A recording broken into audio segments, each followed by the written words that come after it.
Hey, we're back. Sorry, I had a weird power outage. That rarely happens, but we're back, and I'm just gonna jump straight in because we lost some time already. This is part two. You can go watch the part one up to the point when I lost power. And the last thing that was happening is that within the bubble of Mr. Amazing's Wonder Walk, we had our wonderful Atlas, and his sword had tried to convince him, hey, just use me, we'll like hack this open and get out of here. And he said, no, I'll find my own way. And there were several panels of him searching through different parts of the Wonder Walk until he ran into a small boy. And I'm still bringing up websites, so I don't have the Imgur website up again because it's His just name was Prime. his name was Prime. He called himself Prime, and Atlas introduced himself, and Prime asked if you, Atlas, held up the world, and you said no. And I think that's when I disappeared. Is there anything that I missed in you? Well, I was telling him that I got here through magic. You got here through magic. And then Atlas had asked how he got there. Yes. And the kid just nods. Magic. Mm-hmm. I would like out. This place is boring. It's not fun anymore. How long have you been here? I don't know.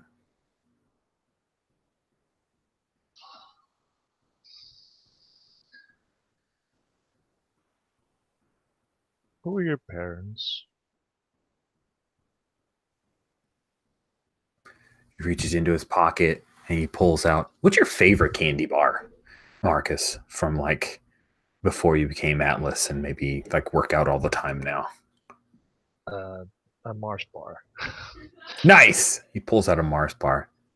Do you want one? He hands it up to you because you're like way super tall, and he's a kid who looks to be 10. I mean, I'll crouch down a bit, grab it. I don't have any parents. Wait, I mean, you never had any, or you don't have them anymore? Never had any parents. I have siblings.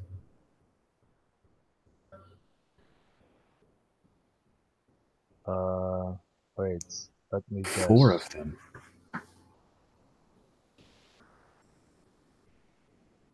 What are your siblings called? Like, He smiles and then he turns and you see another little boy come walking around one of the little tents, and then the Ferris wheel moves a little bit and this little girl steps out of one of the little cars, and then 2 other children walk up. okay, so they're actually creeping me out now. We are the quintet. That's great. Hi. You are strong. Why you should help us. You should help us get out of here. Please, Atlas. Why are you in here? The little blonde girl's got pigtails. She says, she's kind of playing with one of her pigtails. Someone hates us. Uh-huh. Some mean adult. Not like you. You're nice. She chews on a piece of bubble gum, blows a bubble. Mm-hmm. Sure. I'm nice. I'm going to use the mask, by the way. So the good news is they don't have influence over you because they're not adults. Isn't that great? Yes. Here's the, oh, it's the -1.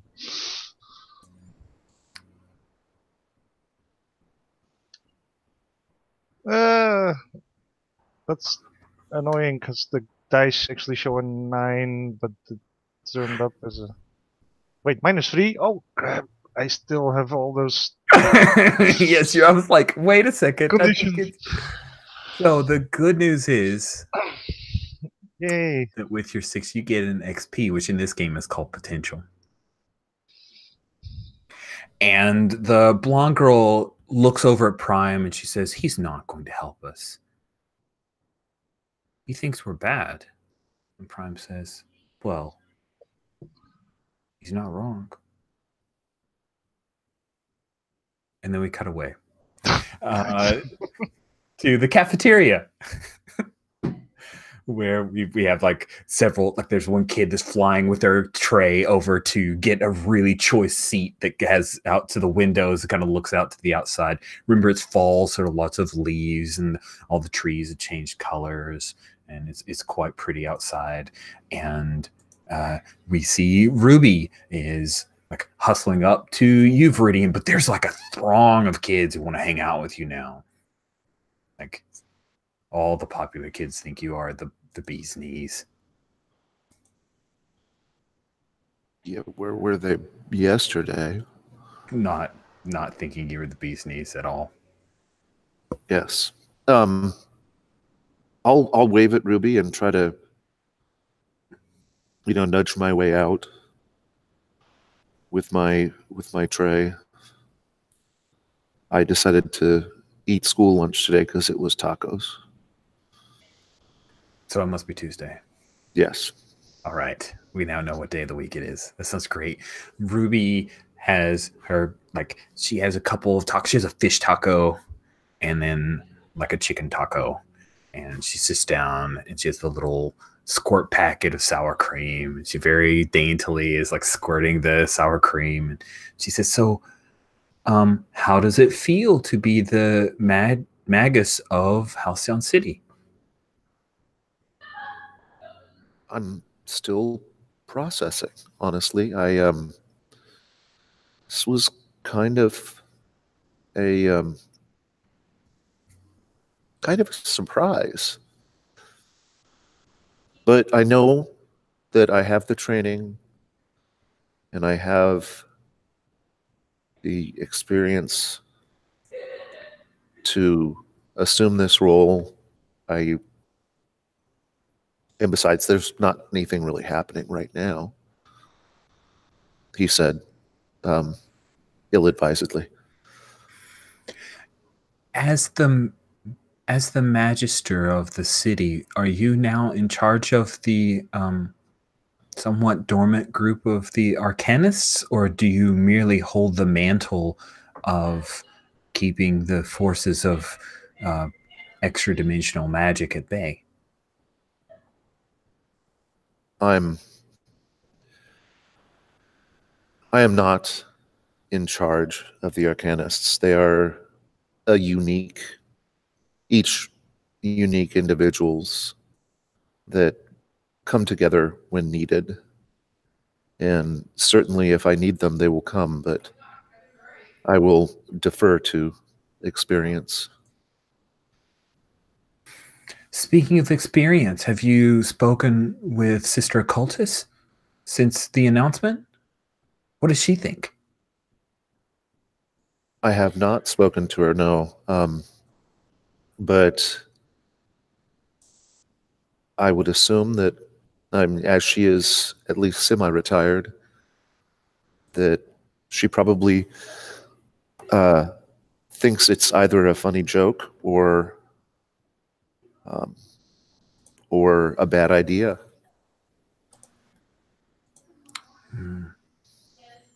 Ruby doesn't seem terribly happy with the idea of Sister Occultus, thinking it's a joke or a bad idea. She scribbles down on her little, she's got like a note, like a galaxy note type thing, and she's scribbling her notes. Well, how does it feel to be one of the most popular kids in all of school, in all Hope Prep? Oh, I wouldn't know about that. This is I nod my head over towards that group that was there. I said, they weren't there yesterday. They won't be there tomorrow. It's not something that I court or care about. She seems to like that answer. Cool. Well, I'll still be around tomorrow. I know.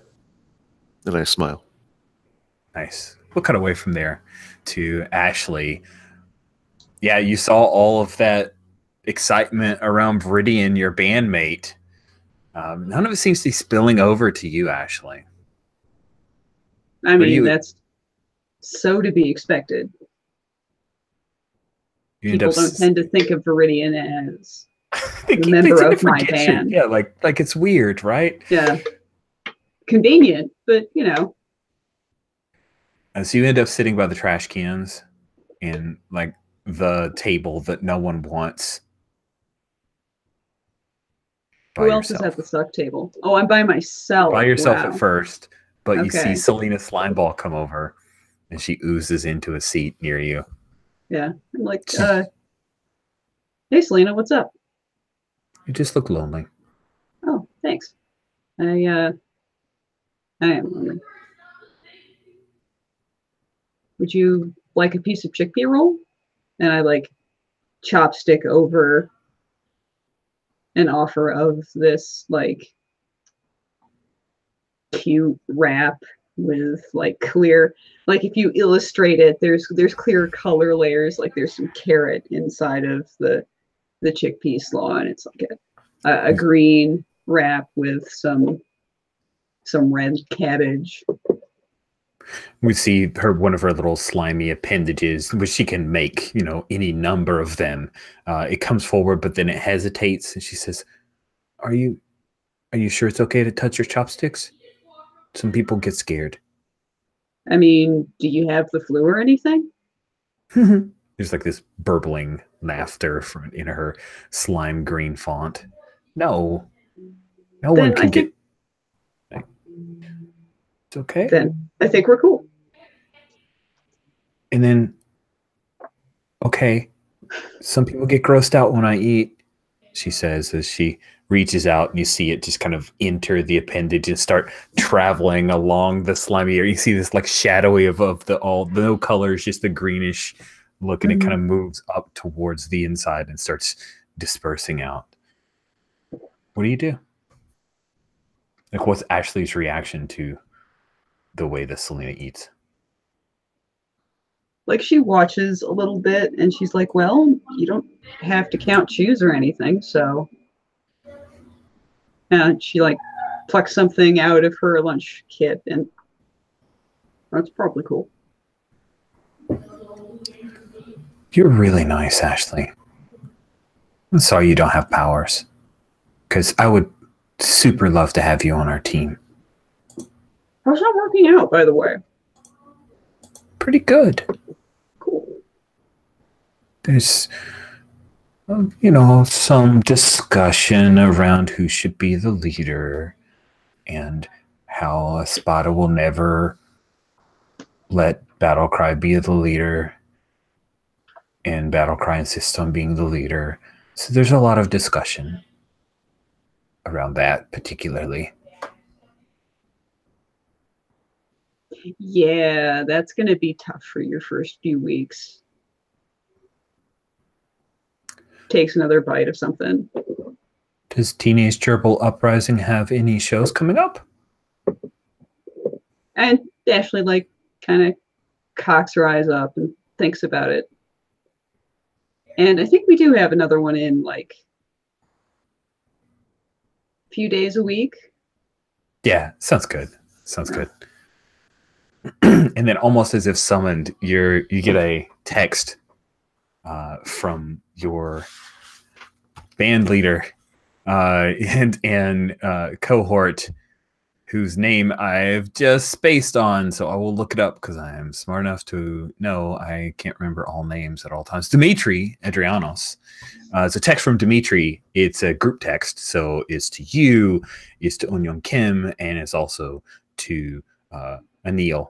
It says, hey, you guys saw the paper. We're super famous now.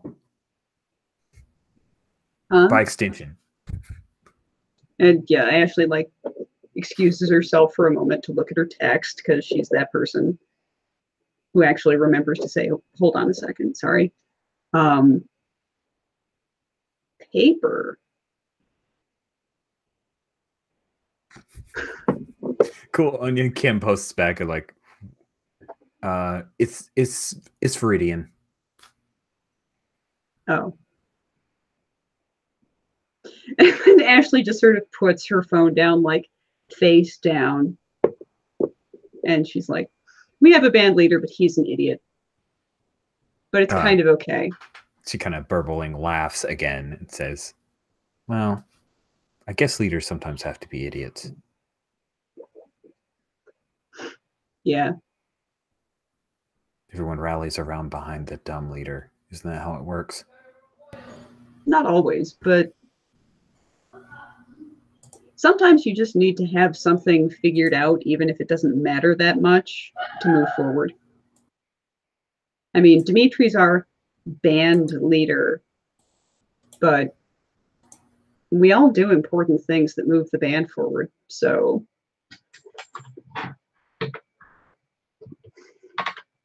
you know, I mean, Dimitri leads and does vocals and tends to keep us all motivated. And, you know, I write our original songs or recompose something that we want to cover so that we can play it with the instruments that we've got. Eunyoung Kim does a lot of stuff with our equipment. I help us maintain the electronics.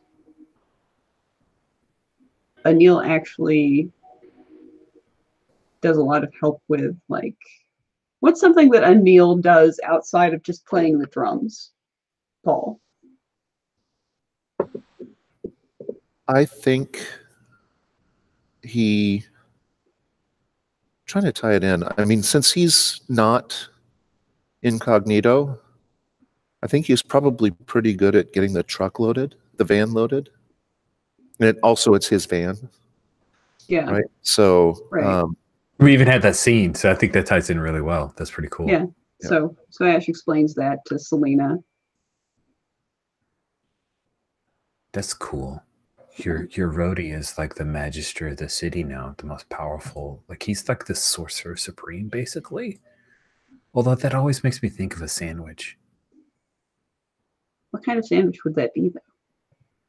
It would have to be something weird, like slices of mango and then something really salty, right? Yes, something salty, like anchovies. Oh my god! Well, it's got to be weird, right? Okay. How about this? Mango, an anchovy paste or aioli, and then like prosciutto, and Gouda. Gouda, yeah. On a bagel? That's crazy. Okay. Because I was like Ashley writes it down. Because I was thinking of like a hero bun as a joke, but I like the bagel. Yeah, because it's like a ring, so it's like the circle of infinity, which is really magic, right? You're really good at this. You should start like a hero bakery or a food truck. Ashley writes that down. So we cut away from Ashley getting a bit of a cheer up, or if Selena were in a PC, probably be comforting or supporting her, to the totally like Palpatine, Emperor Palpatine lightning moment with Atlas at his feet, except it's not Palpatine, it's Prime, the small child in these the basically Angus from AC/DC uniform, aka also Clarion the Witch Boy outfit. As he is electrocuting you, please take a powerful blow. Atlas? Okay. I think you've got several conditions marked. This could be great. Conditions, yeah. It's a 7. Ooh, a 7. Okay, on a 7. Is Rich didn't open up the basic moves. Dang it, I thought I had all my PDFs open. I need to write down a list. On a 7 to 9, choose one. You lash out verbally and provoke a teammate. Can't. Well, I can't do that. You give ground. Your opposition gets an opportunity. You struggle past the pain and mark 2 conditions. 4 conditions is quite a lot, isn't it? Mm-hmm. Actually, I think if you fill out all of your conditions, you're effectively out of the fight. Which yeah, no, I'm going to to be not fun. I'm going to give grounds. Sweet. So, let's see. Give ground. How do you think that goes? Is that a thing where you agree to do what Prime is telling you? How do you give ground? What does that look like? I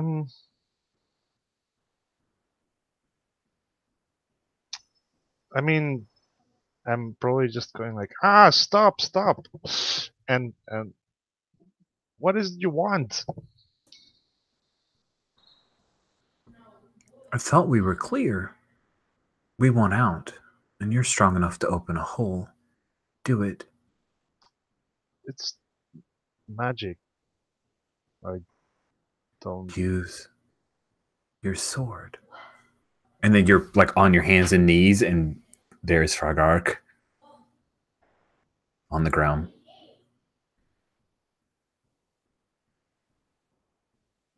How? What? The blonde girl with pigtails says, "Is he really that stupid?" And Prime laughs. "Don't be mean, sister. He's just buying time, trying to find a way to keep from doing this. We've been here for a long time. We're stronger than you are. Not strong enough to break out, but strong enough to hurt you for a very long time."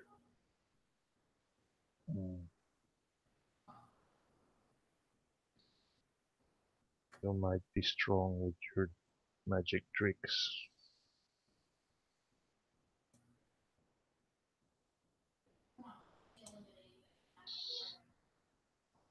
But without your tricks, you're not doing much, are you? No. We're very bored. But you're entertaining. And then he raises up his hands again like he's going to electrocute you. What do you do? I'm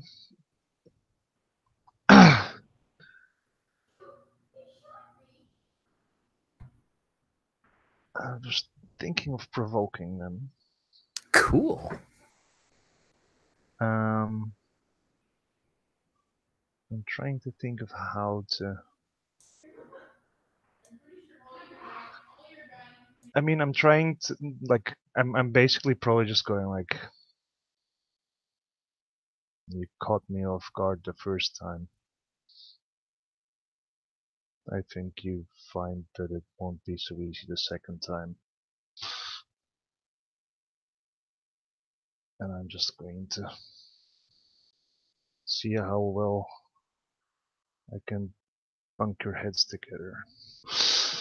Ooh. What are you trying to provoke them to do? I'm basically trying to. I'm provoking them with a show of a promise of violence. Cool. Okay. Basically, do what I want, or I'm gonna thwack you, guys. All right. And trying to make them stumble, basically.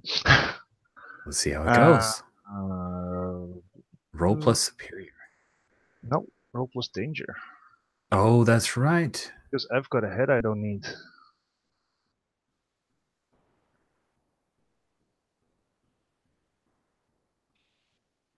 Oh, that doesn't look good. That's a 7. Oh, that's right. With your +2 from danger.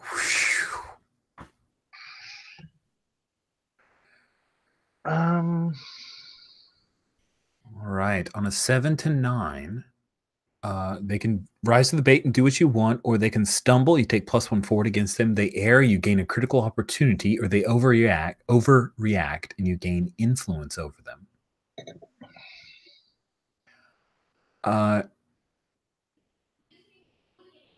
Yeah, I think what happens is you threaten some violence, and the blonde girl steps forward, and she smiles. Come on, bring it. And Prime reaches over and tries to push her back. No, sister, no. We are not fighting this one.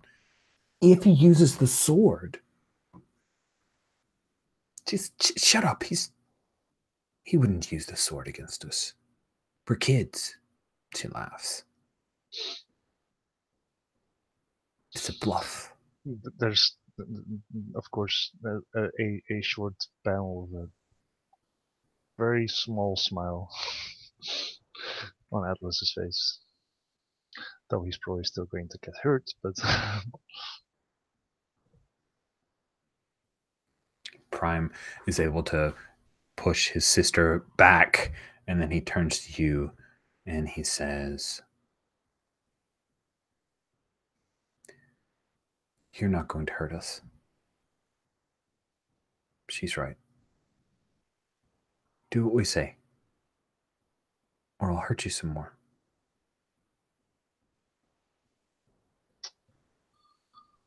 We'll go home. We won't hurt your world anymore. see, I don't know who put you here. I don't know why they put you here, but I'm thinking they had a pretty good reason.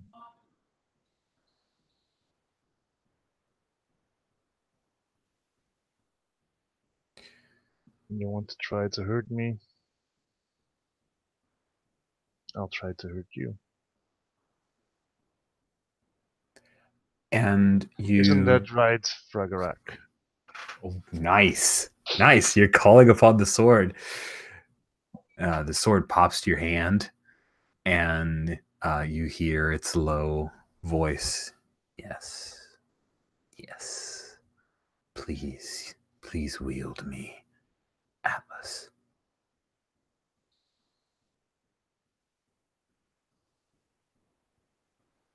And then we will cut away. And turn the next page, and the last bell rings, and both of our students are out of Hope Prep for the day. Viridian, there are a couple of the cheer squad who are offering to carry your backpack and asking what you're up to. Like, do you want to ride? Would you like a ride home? She's like, oh, well, it's like out in the bay. You can't really take him in your Jeep. One of the girls says. Yeah, I'm pretty much ignoring them and looking for Ashley. Where do we see Ashley?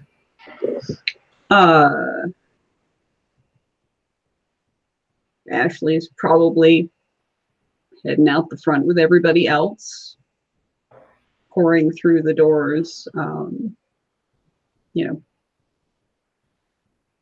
backpack over her back, planner in hand, looking stuff over, scratching her head with the back end of a pencil,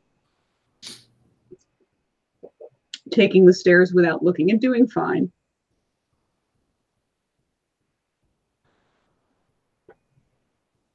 I'm looking kind of engrossed.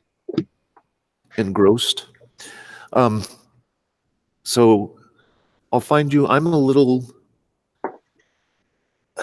Verine isn't taken in by this, oh, you're famous for the next 3 days thing. And doesn't really welcome the attention. Because it will just get in the way if he actually has to do his job.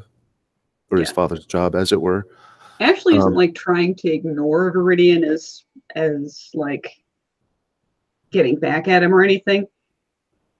Like there's probably a thought balloon on the looking engrossed panel where it's like, God, how do I get my grades turned around? Shit. You know. So what I'll do as soon as we're both outside the school, I will I'll put my hand on your shoulder, not in a like a stopping you kind of way or anything like that, and just lean in and say, hey, listen, I probably have some stuff to figure out about what I'm supposed to do. Do you want to come study at my place? Sure, let's do it. One of the cheer squad girls jumps in. Wait, her? Come on. Anil, she's like a pleb. I was Anil's friend before it was cool, though. Which means I'm also the best hipster. It's true. And I'd like push up fake glasses on my nose and everything. The girl who pointed out that your house is out in the bay, she mutters, she has a point. But this girl who is just like the big hair, very curly, she's not having it. She's like, no, Anil, you need to make better choices in life. And you've got bestowed upon you the kind of status you could have never I'm going dreamed. to actually interrupt her. Sorry. Nice. I'm not just interrupting you. Yeah, I'm I love it. interrupting her. I will turn to Ashley and I say, you ready to go? With my hand still on her shoulder. Yeah. Then we're gone. Cool. Zips up. Sweet. Yep. So you port home and come into that kind of receiving antechamber. You walk through, and as you, what room do you think you guys are headed to? Like the study, or is there a particular area that you were? The library / study. That feels like the most dad place to be if I'm supposed to be being dad. Sounds good. I like it. I'm fighting really hard not to have an animated cloak. So hard. Yes, Because please don't do that. The best character in Doctor Strange movie was the cloak. Yep. The cloak was good. The cloak. Gosh, there might be like an animated book. I always kind of like those. Yeah. Like a Necronomicon style, like where the face is like able to talk. Oh, those are neat. Those are cool.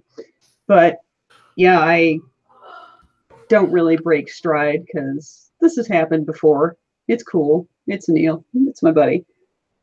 And I like wander over to one of the desk and chairs and just dump my bag and have a seat and go, yeah, you have the mantle, so you have to do the whole thing, don't you? I guess I do. Is it weird that my first instinct is to call my mom? No, that sounds legit. Cool. Can I, I'm going to check and see if she's in the house. Can I bring you anything back? Food? Drink? Yeah, whatever's there, man. Whatever you got. Cool. Tea? Yeah. We're an Indian household. We have tea. Yes. Okay, good. Sorry.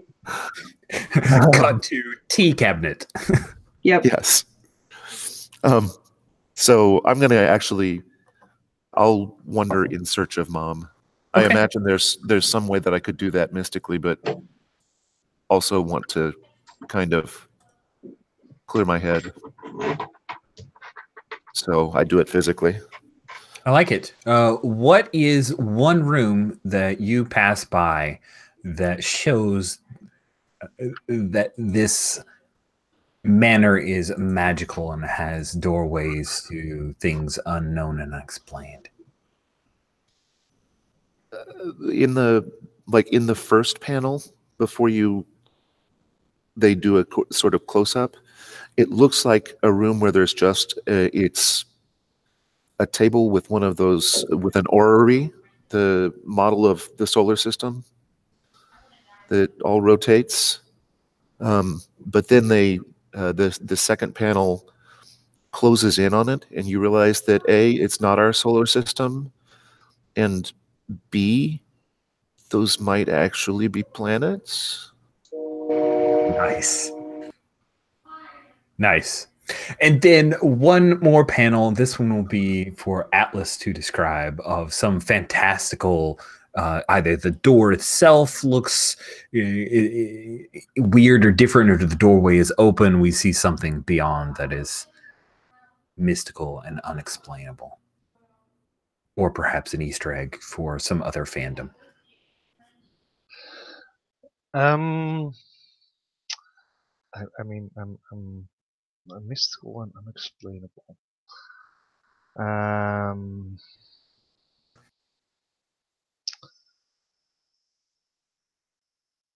I think there's like just a very strange landscape behind the doorway, like very alien looking. Oh, nice. Cool.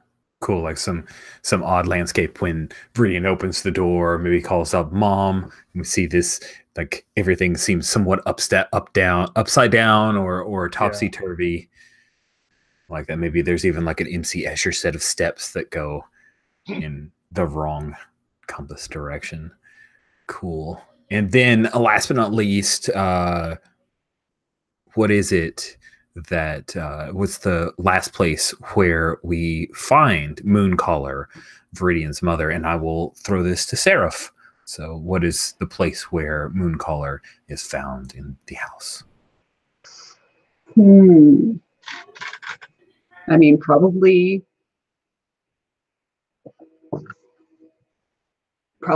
this far out meditation chamber with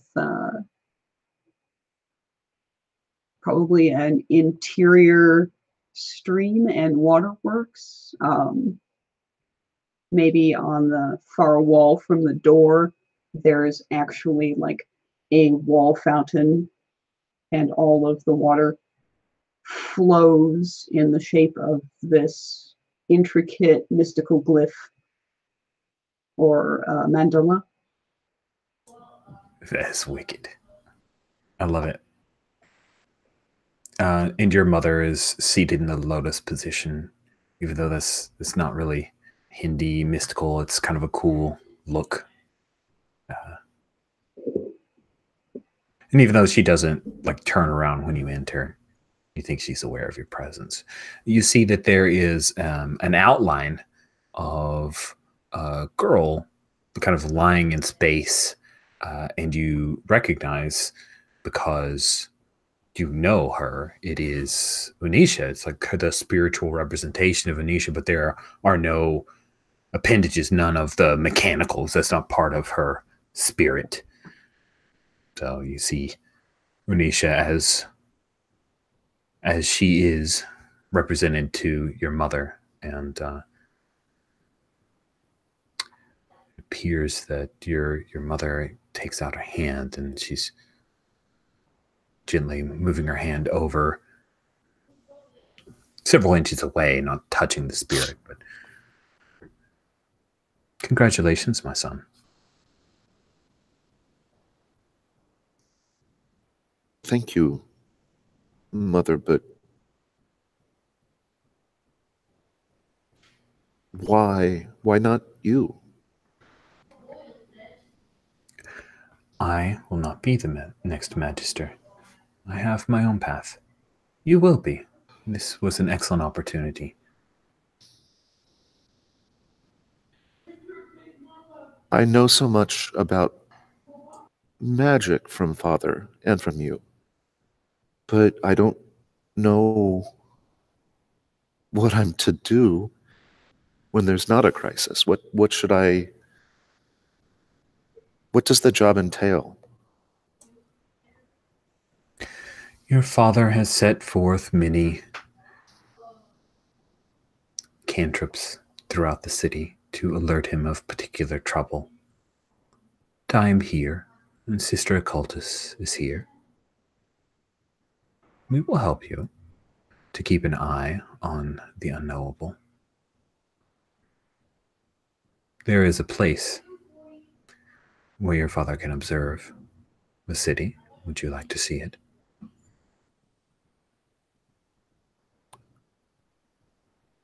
This is like a hell yeah moment, because I always knew Dad had to have a map room, and it had to be the coolest map room ever, but it's one place he's never taken me. So my response is, oh yes, I would like to see it. So I have to ask Seraph, is this map room, which is, like, to me, I'm stealing from Dresden in my imagery. It's like a one-for-one representation of Halcyon City that is represented in this kind of flat plane. Is it something that is up in a high observatory that overlooks all of Castle Blackstone and the city, or is it something deep in the depths, heavily guarded and protected in somewhere in some underground layer? I think that this is some dangerous knowledge. I think that it's in the depths. Nice. Cool. So we have a moment where we see this like torchlight and heading down these rough-hewn steps. And if this were an audible comic book, right, we would hear the sound of the dripping water, and then in one of the chambers we see laid out the one-for-one representation of Halcyon City. There are a great many colors that represent the different souls and spirits of people here, and you can see the places where you know your father has set down different glyphs and wards and the like in particular moments. What do you do, Viridian, when you first see this?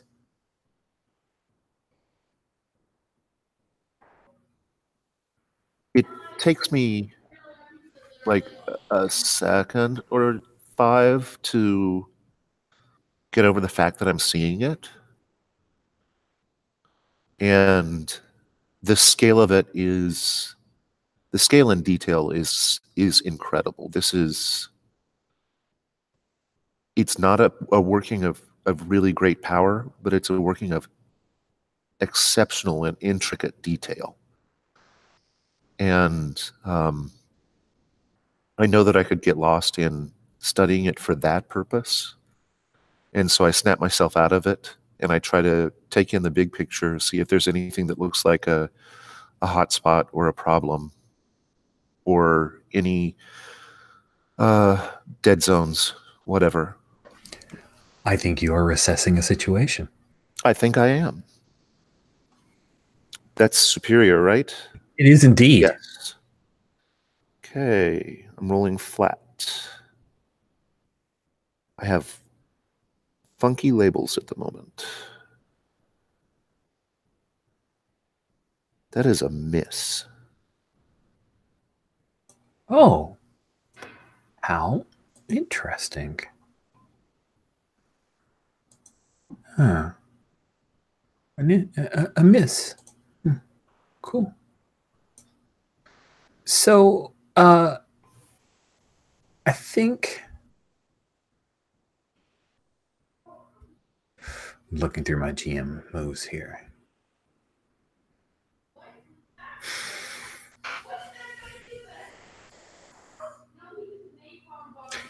Sister Occultus appears.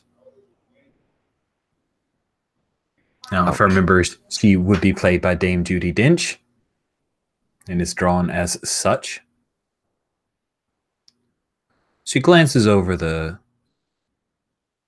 representation of the city and over at you, Viridian. What do you see?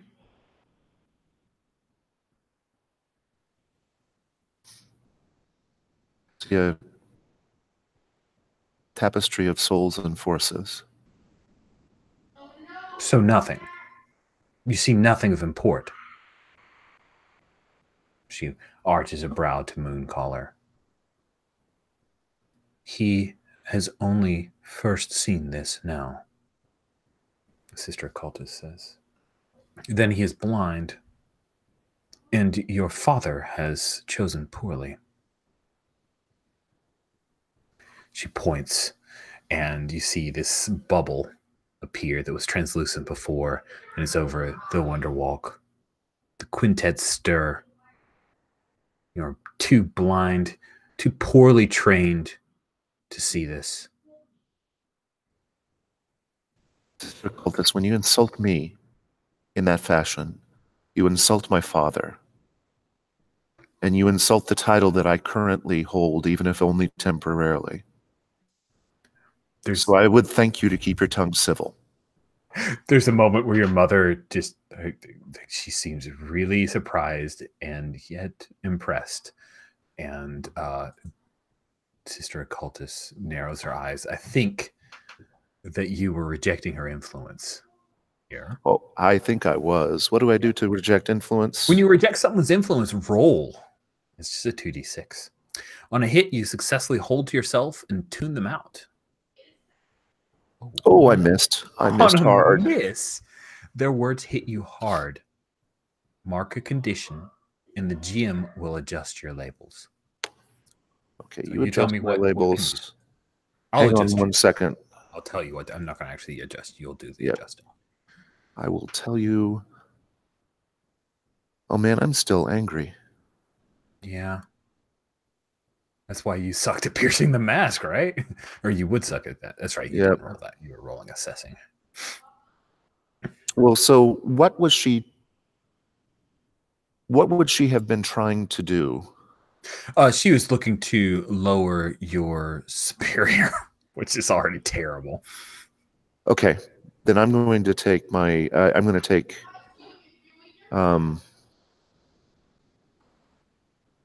Guilty doesn't make sense. I'm going to take insecure.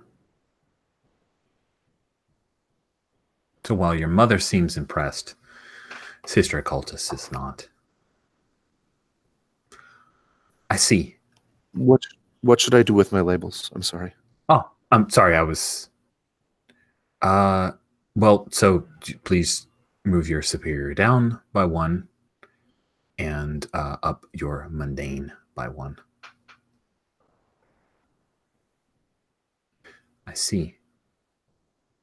You are unable to utilize the tools at your disposal, but the mantle you wish to wear. I see. Good luck, Mooncaller. And she turns and she will start to walk away. What do you do? I do not stick my tongue out at her back.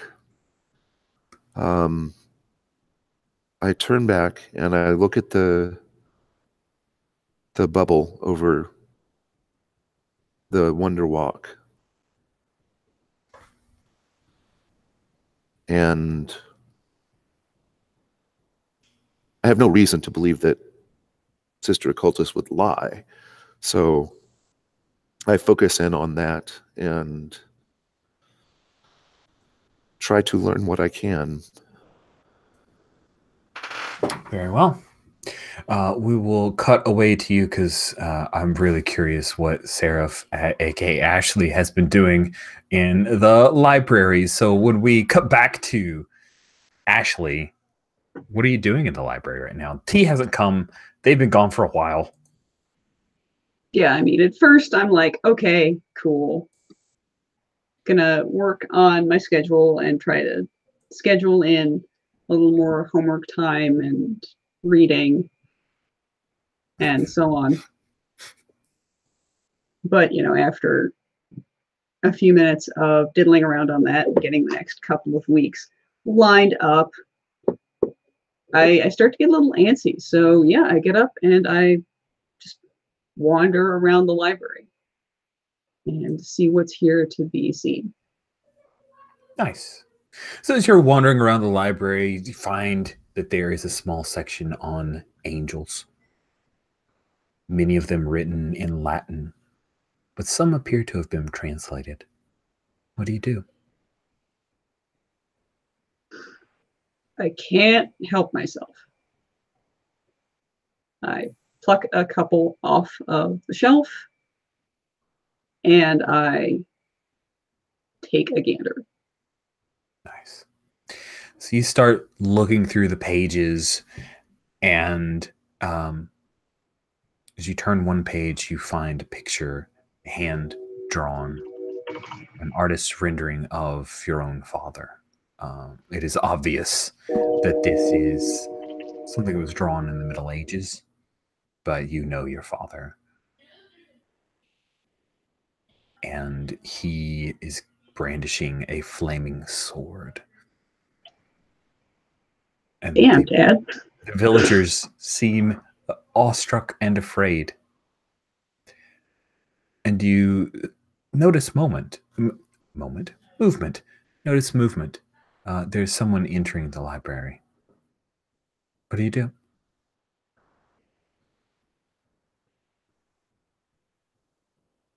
You're muted. Probably just assume that it's Viridian. So I'm like, hey, do you want to see my dad with womp face? That is when you see Dai Ushi, aka Heldrake. As she is wearing a very formal looking kimono. Yes, I would like to see your father with, what is this face you've described? I close the book and I'm like, womp face. It's a comic book term for when somebody's drawing really fast on a deadline and there's one panel where a character's face looks really messed up and kind of not like a face. So they did a poor job of drawing your father in this book.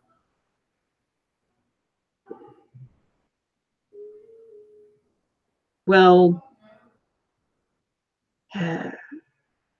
she comes over. She's got a couple of, like, you ever seen this metal kind of bronze extra finger cuff type deals that have a little bit of nail to it?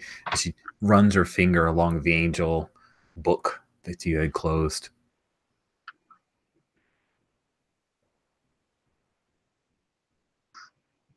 I mean, everybody who did these illustrations in the Middle Ages, they were 18 and expecting to die in the next 5 years. So their art can suck as much as they want. But his head looks like an almond. It must suck feeling like you're going to die in a very short time.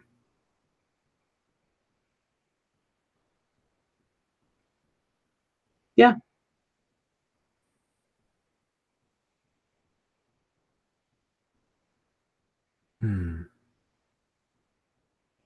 If You're only still here. I am. I am still here. I have not been uninvited. Not officially. The tea is very good. You should try some. Eventually.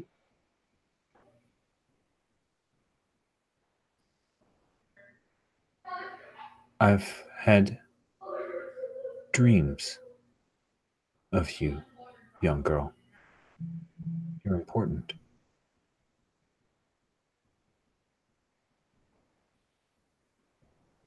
Likewise. We need not be enemies.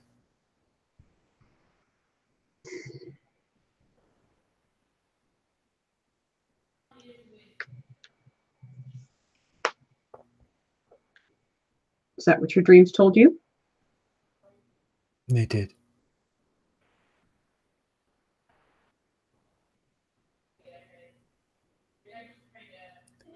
They told me you would be my St. George.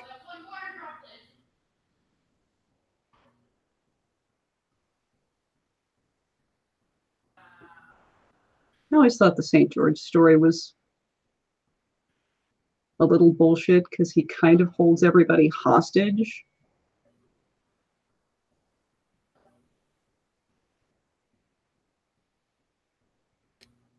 So perhaps you'd like to tell a different story.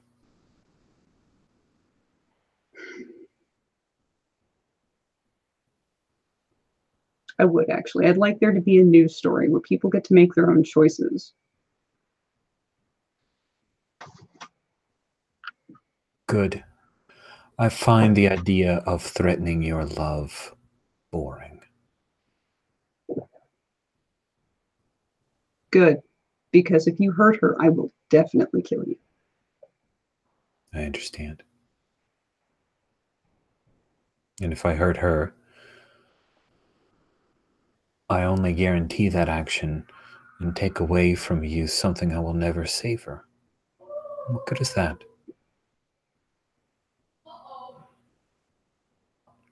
I have no animosity for you, so I don't anticipate your pain to be even interesting.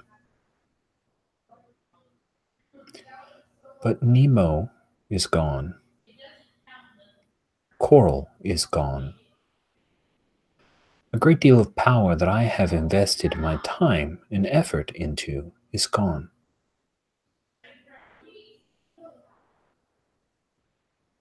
I wish to restore my father's legacy and grow it under my own power.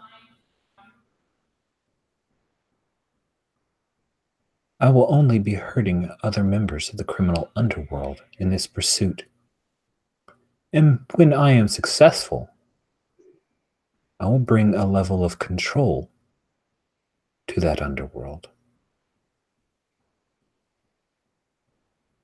I will be doing the job of many of these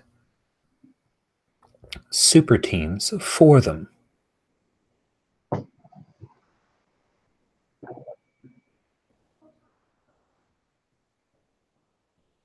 Doesn't that sound like a positive outcome for you and yours?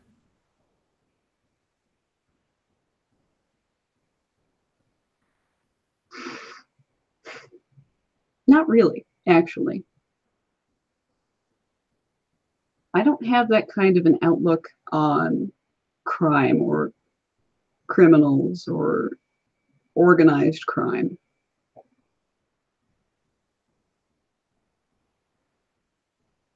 I don't know. I mean, I don't get many chances to talk about it, but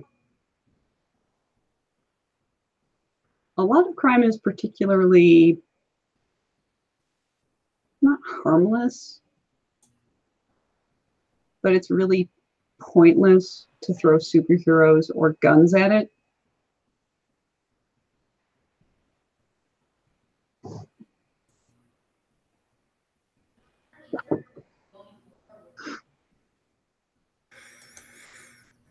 Interesting.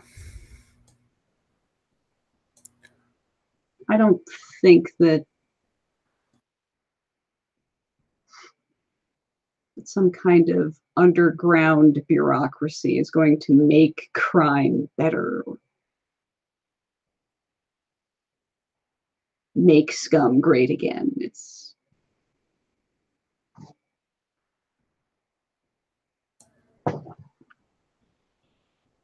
really just a mirror of the same things that happen in the day-to-day world that make things suck for a lot of ordinary people.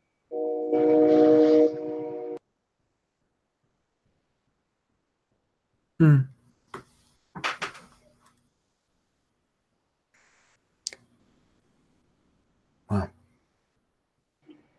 I can understand that point of view.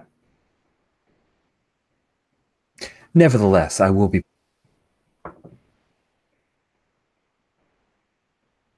Yeah, I'm not going to tell you to stop.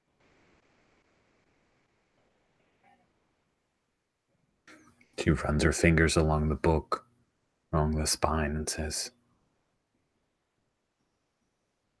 "Very well." And then she starts to walk away.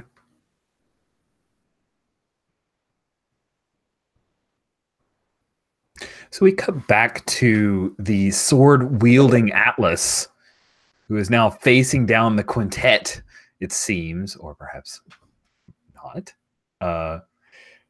The quintet have now kind of they're all around you like a 5-pointed star. And just kind of think of like a cool amusement park like place that you're at. I think at this point you are like the bumper car area. That sounds amusing to me, right? So you're in like the middle of where the bumper car area is. There are a couple of the pillars that hold up the area where, and there's that metal screen that's you kind of been down a little bit, I'd imagine, because it's like 8 feet. So there's that metal screen which all of the bumper cars are connected to that give them electricity so they can zip around in their little area. And the 5 members of the quintet are standing around you. What do you do, Atlas? I'm basically whisper to the sword, like, better make this good. I am here to serve you, Atlas. And let's have a little roll for that.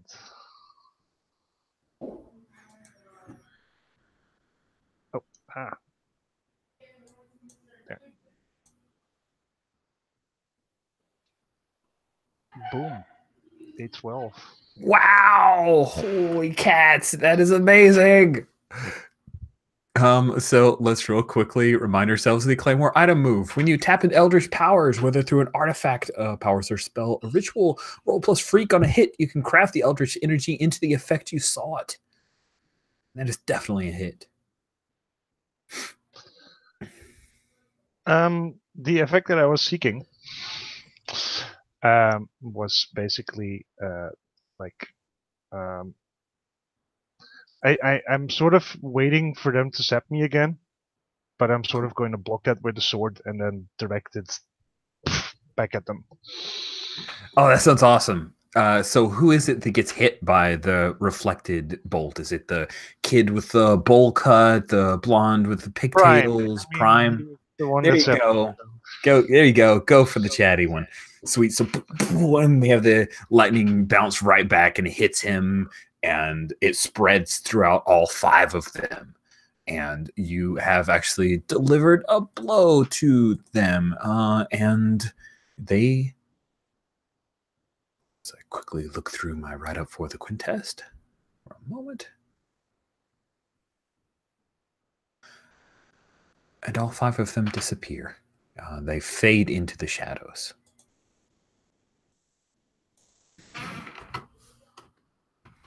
You are left alone.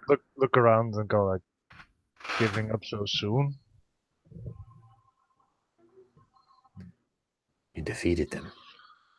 Turned their power back upon them. We brought them asunder. We did what the Magistrate was unable to do. The Arcanists were unable to do. The quintet has been defeated. Quiet, sword, they're just hiding.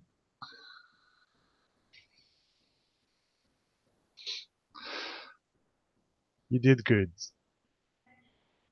But don't get ahead of yourself. You're smarter than those children give you credit for, Atlas. I might come to respect you someday. Yeah. See, I think I still got stuck here because of you. Probably because someone wanted to lock you inside of this bubble together with those creepy children. I have no desire to be in this bubble. Don't accuse me of such treachery. I'm not saying that you want to be in this bubble. I'm saying someone else wants you here. That could be true. It's probably the small girl. These kids. No, the one out of the bubble. The one who is in love with you. Is probably her. It's a waste of time. You're far too big for her. Shut up.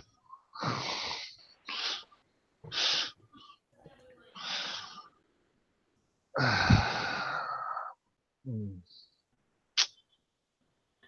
Now shall we do? If you're trapped in here with them and they have disappeared. Well, they want me to use you to get out of here, so I have to find a way out of here without you. And I like start walking back over to the wall. Cool. Tap the wall again. We have the ripples of power. The sword says, "If we kill them, then you can use me to exit." Yes. They are not children. That's only a guise they take upon. They are evil. You should not trust them. Nor should I trust you, right?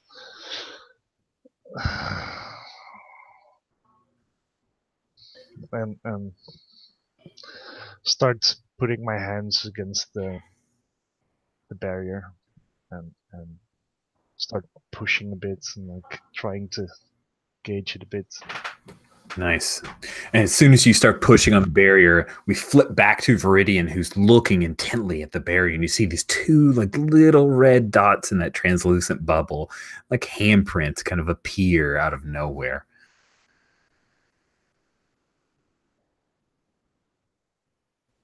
Well, that is not good.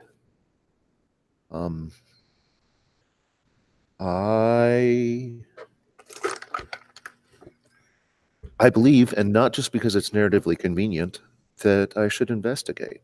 You should. I'm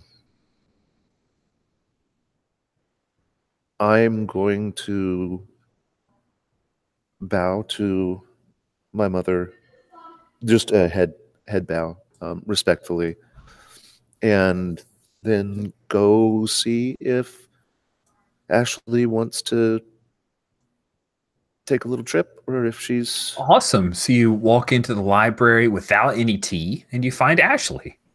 Ashley, only moments ago, Dai Ushi, aka Helldrake, has left you. Yeah, so I'm still standing there go ahead.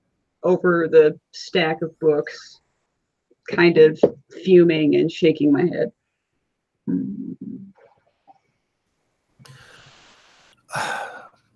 Ash, I'm sorry. I don't have the tea. There's something going on at the Wonder Walk, and I really need to go investigate. Do you feel like tagging along? Hell yeah, I need to blow off some steam. So I'll lead the... You can leave your stuff here for now. Do you want to change before we go? Yeah, that's best, and there's no point in waiting. And as she goes through transformation, Viridian, you notice that the books on the shelf are of angelic origin or are of angelic research. I am not surprised by this. Of course not, but I just want to make sure that you highlight that you see that. As Gar would say, noted. And then once Ashley has completed her transition, which is always cool, then I'll lead the way back to the travel chamber. Right. Okay. And take us to the Wonder Walk. I think you should unleash your powers. This I could do.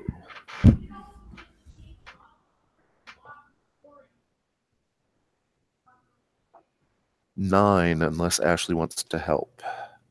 There is one in the team pool for you to do so if you wish. Yeah, I think I'll help out.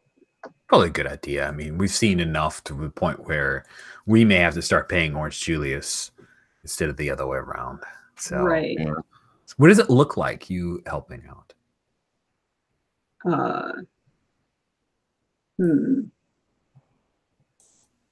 Well, refresh me. How does it look when Anil is prepping a teleport? It's a hand gesture and a couple soft words. So it's not fancy. This is one of his rotes, as it were. Sure, sure. And I imagine he's been to this place before. Even though Probably. it's a creepy place. It's historic for the legacy, so I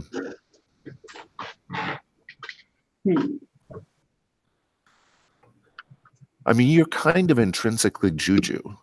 Yeah, Mhm. exactly. Yeah, it may not need to be a super big thing. I was just curious. Oh no, I just think that I have an idea in mind. I'm just trying to figure out how to best communicate it. Like as we teleport in that like tiny fractional moment, perhaps I spot something that would divert us or drain Viridian of energy or otherwise like threaten our safe transport. And I'm just like, that's what you are, bitch. So you zip zap, and you guys end up on the other side of the bubble, and you see Atlas. Although again, color appears washed out. Atlas, you see Seraph and Viridian, and not Armature, appear, and they are they're colorful. They're in full costume. You see the lovely greens. Whoa. I wave.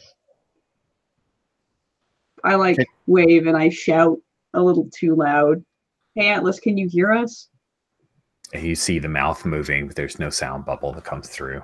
And then you see Atlas's mouth moving. And Oh damn, he can't hear us. I, of course, try the radio. And there is no success with the radio either.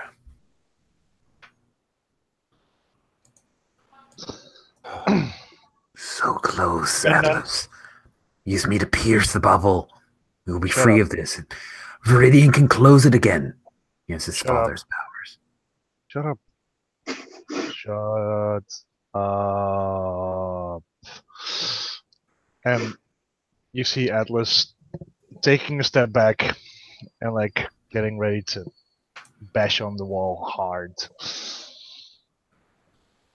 It seems to you, Viridian, that Atlas may be trying to blow open this protective barrier.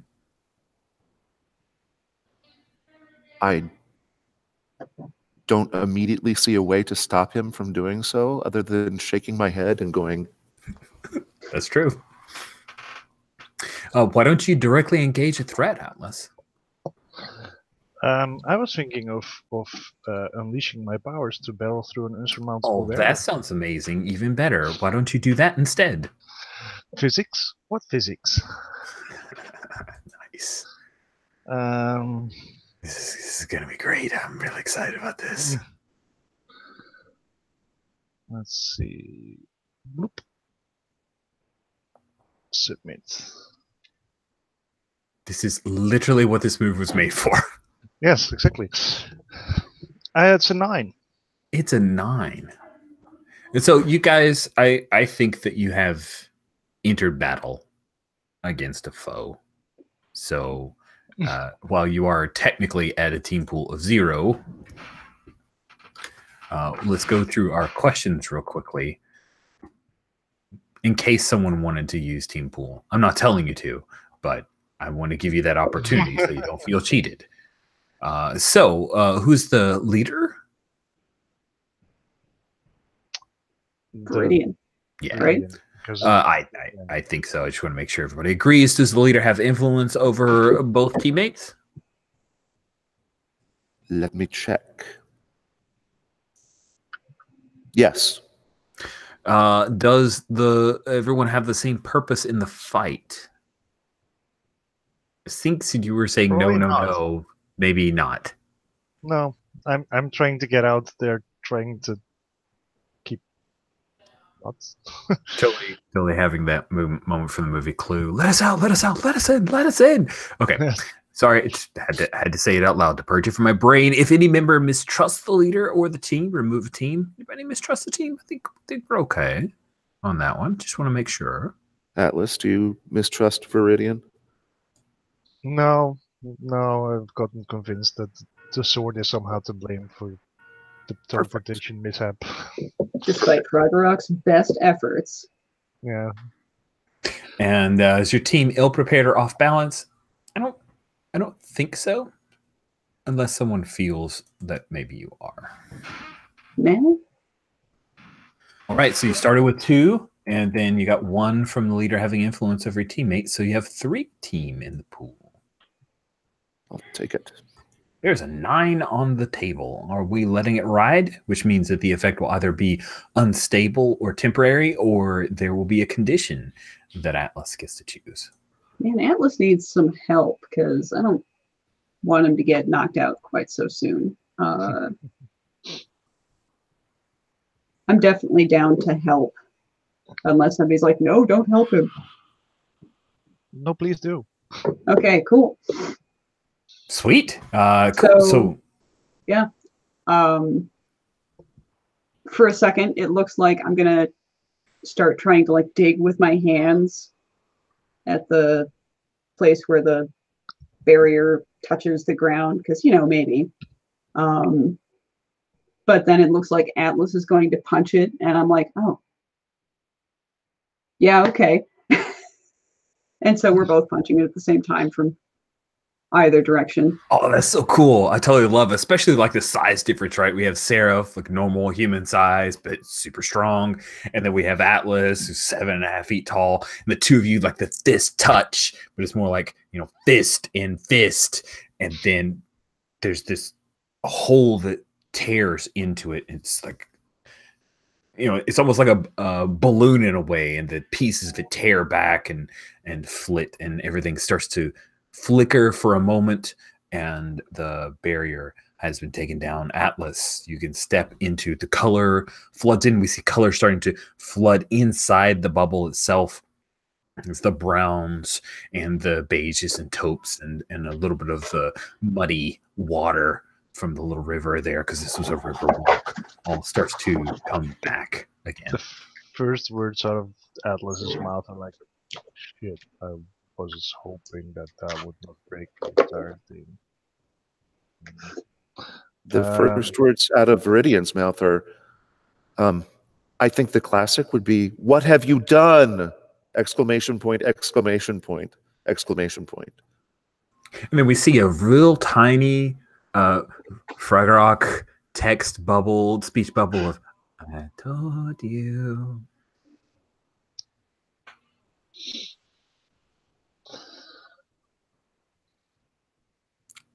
But no one comes out after Atlas. Yes, but the nature of a bubble is that it's 360 degrees where it intersects with the ground, so we wouldn't necessarily see them.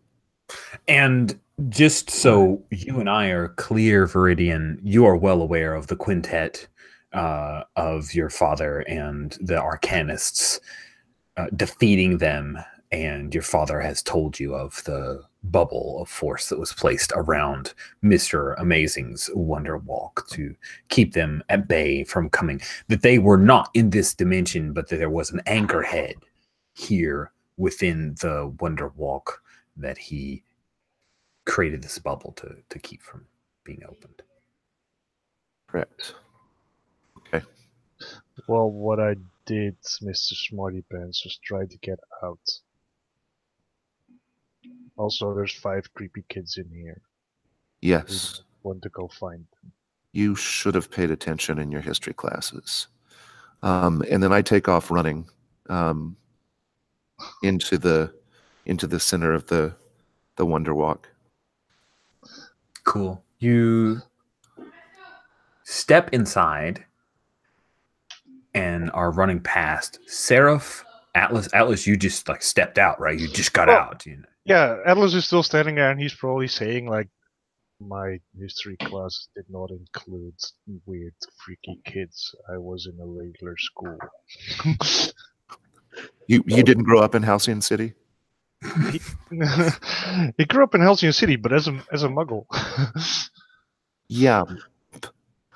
But you got the newspaper. Eh, Okay. You got the Halcyon City. Like we go to the article, Halcyon City, but it's unread Yep. in Marcus's household. So it just Yeah. sits there at the end of the driveway. Like a dog being walked comes by, picks up the paper, and walks away with it. Right. I'm just like, I'm from out of town. I don't get this place either, but clearly it's important. Let's go. Do not go back in there. Do not go back in there, Atlas. Also, hey, good to see you. How did you get here? I got here when you guys left a couple of hours ago to fight. What's her name?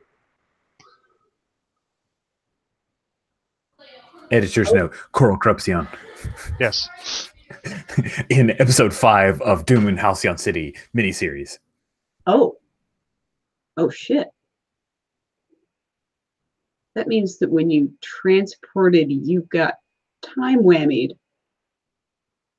What? It's been 2 weeks. We totally did it. Coral is defeated. Invasion's over. Nemo's gone. Took But you long enough to find me. yeah, we suck at this. I'm sorry. Dude, she didn't even have time to do her homework. Just so I'm clear, is that like over the comms kind of response? Awesome. Love it. Just wanted to make sure. Atlas has not gone back in the bubble area, correct? Or has he? Yeah, he does. Ooh, wants because to. Fragarok is going to freak the hell out. No, Atlas, no. And he like stabs into the ground, and your hand is a little stuck, but you're super. Bubble is completely down. Fragarok just doesn't want you to go to the area where the bubble was. Mm-hmm. He's afraid of it.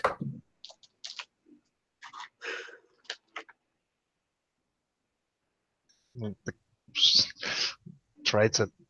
I'm struggling with the sword, I guess.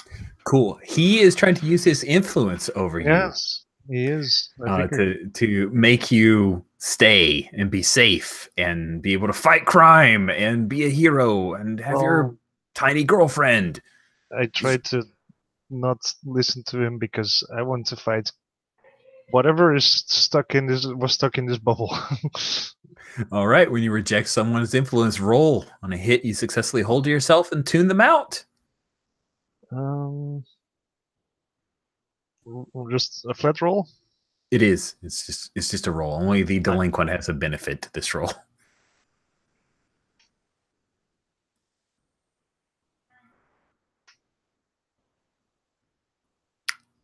It's not great. Okay, so on a miss, yes. Were you gonna say something? I just said that's a 5. Yeah, that's a 5. So the good news is you get an XP. Yay.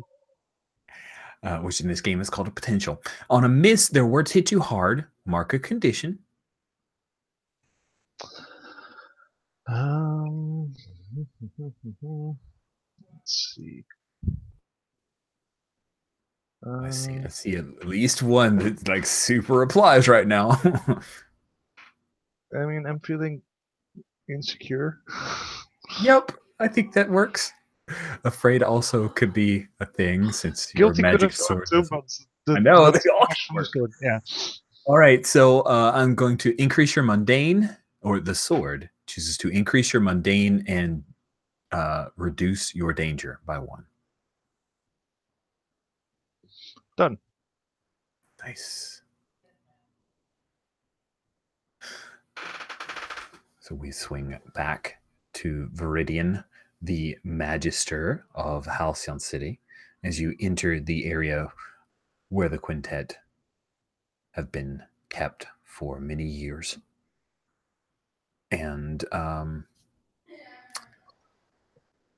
I think it could be interesting if we engage one of the moves from Halcyon City Herald collection that I don't think you guys have access to. So let me read it while dropping it into our Hangout chat. When you research paranormal phenomena in an appropriate information source, the area where it happened, roll plus superior. On a hit, you may ask one question from below. On a 10 plus, you may ask a second or ask a follow-up question. The questions are, what causes this phenomenon? What are the effects, powers, or abilities of this phenomenon? How could I contain this phenomenon? How could I destroy this phenomenon? How could I profit from this phenomenon? And on a miss, your research unnerves you and you are unwilling to continue. Mark afraid.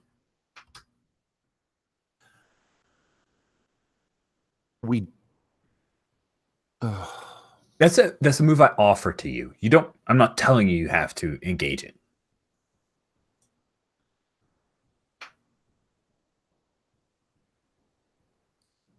Okay.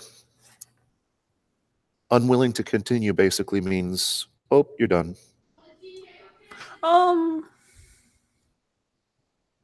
That is a pretty strongly worded thing. We can play with it. I got a 7. There you go. On a 7, you get one question from that list. As you're entering, what does it look like as Viridian is here in this area? Say you're on the little boardwalk. Well, I'm looking at the questions first. Hold on. Oh, sure. I already know what causes this phenomenon. I know what the effects, powers, and abilities are. I know how Dad contained it. I know Dad couldn't destroy it. And I don't want to profit from it. So how could I destroy this phenomenon is the question. And Nice. and I'm on the boardwalk. It's lined with, what used to be little stalls and carnival games. Oh, cool. I like it. And like the thing where you try to shoot a duck or whatever that is. Little I love those. For some reason they didn't take all the ducks or whatever. So they're kind of rusted and it's creepy. Yeah, gross. It's like all like orange and burnt sienna color in there. Yeah, it's like someone don't have heads. Yeah, it's like someone badly applied a Instagram filter. You realize that by wielding Fragark, if you use Atlas as the point of the spear, that you could kill the quintet. You could destroy this phenomenon, but you would absolutely be killing them on this and other planes, and the reverberations would be very large. And it would also put Atlas at risk of, losing even more of his soul to the sword. I mean, indeed. Okay. He'd have to give influence to the sword. You do know that's a piece of the puzzle. Okay. So now I'm still just looking for the children. Cool. Seraph, you join, and then Atlas. Yeah, do you join even after the very strongly worded refusal from Fragark? Oh, I'm probably like while it's hooked in the ground, I'm going like, come on, I need your help. I leave you here. Come on. I don't think, I'm not sure if I can fight them without you. Come on. Nice. I love trying to argue with the poor sword that's just stuck in the ground, like as if it were Excalibur, and you're the kid who would be king, which, by the way, is a movie I super want to see. Seraph and Viridian, the two of you hear, but do not see the source, but you hear children's laughter. Several boys. The high-pitched children. So, yeah, maybe gender's not super obvious.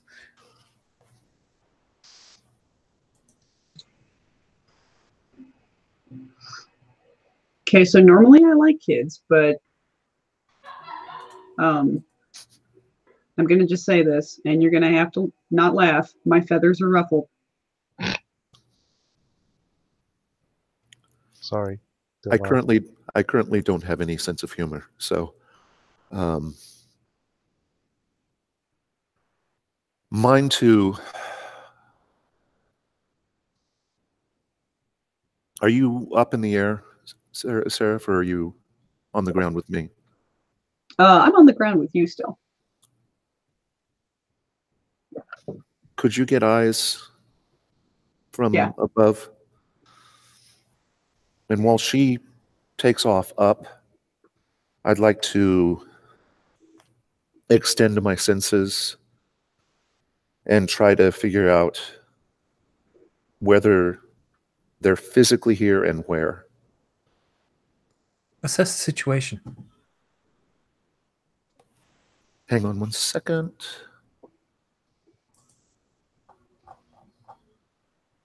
Roll plus superior. That's literally unleash your powers. That phrase, extend your senses. Oh. Okay, sorry. That's what I thought I was trying to do. So that's why. Yeah, no. It's totally cool. Yeah, extend your senses. For some reason, I did not hear those words as a trigger, but you're 100% right. Wow, that's a full hit. Yes, you can place all 5 members of the quintet. They are observing you, but in the shadows.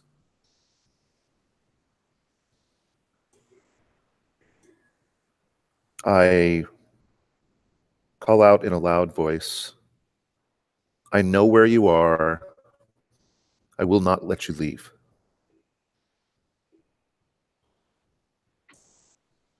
This one's no fun, the blonde says as she steps around the shooting gallery.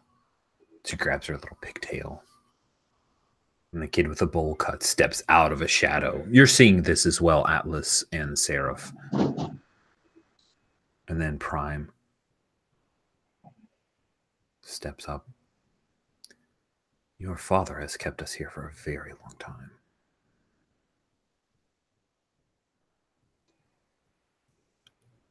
Yeah. That doesn't, I don't feel any upswelling of pity. We are already free.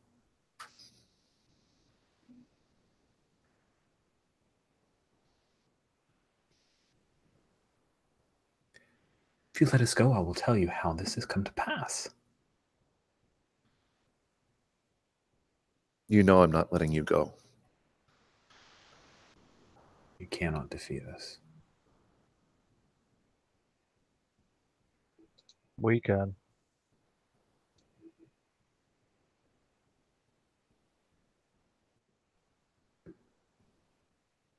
The blonde girl looks up at you, Seraph. You're not going to let him kill us, are you? You're an angel. You stand for goodness. We've done nothing wrong.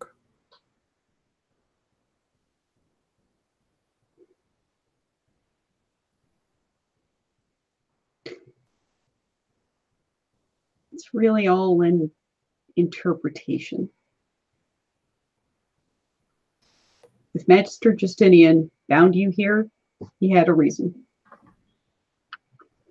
Yeah, they're gonna go all Palpatine on you anyway. Really? Like with the gross face and everything? Pretty much. Lightning. Oh, fuck, I hate being electrocuted. Just mutter to myself. Well up in the air. Prime looks over the bowl cut kid. The bowl cut kid says, I don't know what a Palpatine is. Have they been here long enough to miss Star Wars? They have missed Star Wars. Oh, the only pity I'll feel for them. So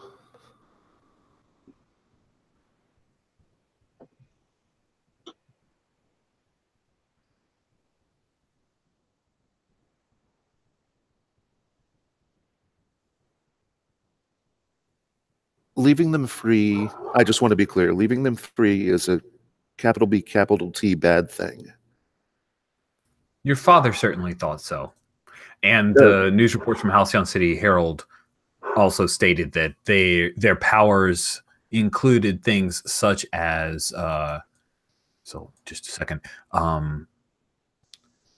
taking over people's bodies, illusions, moving from shadow to shadow. This is basically the powers that were described and given to them, and then it took the entirety of the Arcanists to defeat them.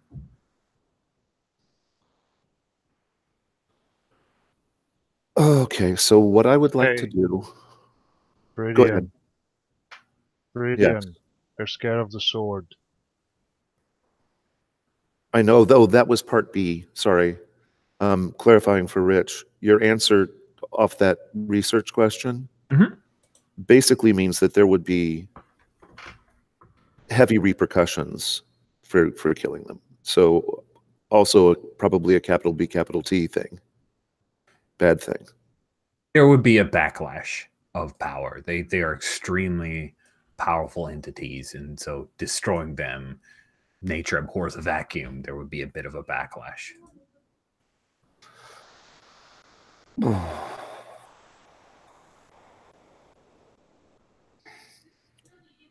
The sword can't subdue them, it can only kill them. And that would send ripples out through the dimensions.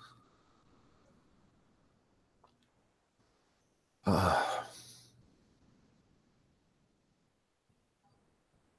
and his golf trips. I want to consult out of character for 1 second with everybody, including especially Jan. I know that this is you coming back to us, but I have this feeling that, and I don't want to take anything away from what you're doing or the sword, but this feels like a moment when it would be appropriate for Viridian to unleash it, to use his moment of truth. But I don't want to take away your cool by doing it. No, Okay. absolutely not. Okay, so I'm looking at the full text of my moment of truth because on my tablet I can only see part of it at a time.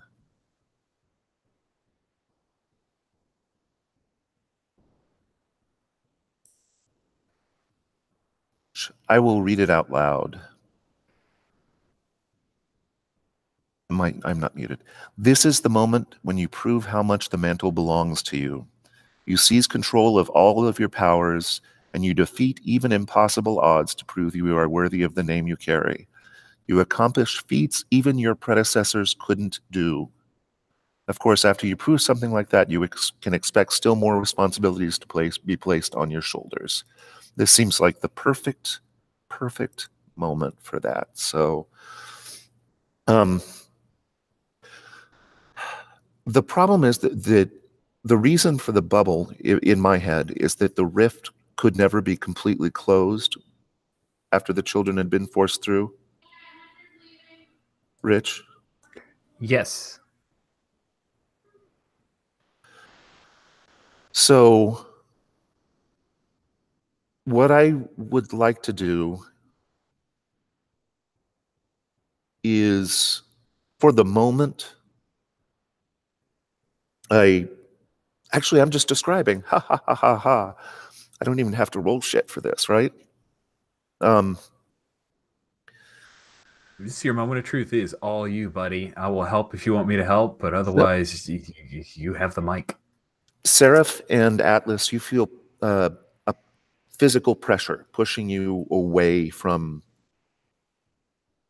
where the center of this clump of kids with Viridian in the middle of it.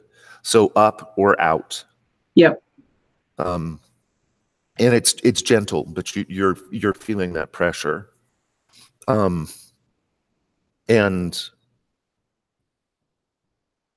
Viridian's hands come into, a mudra, and his hair starts to ruffle a little bit, and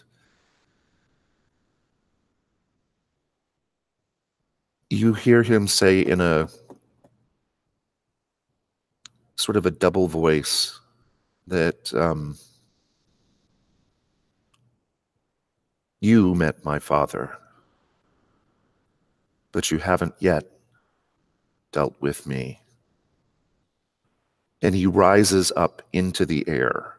And as he does, a similar bubble forms around the children, but it's smaller.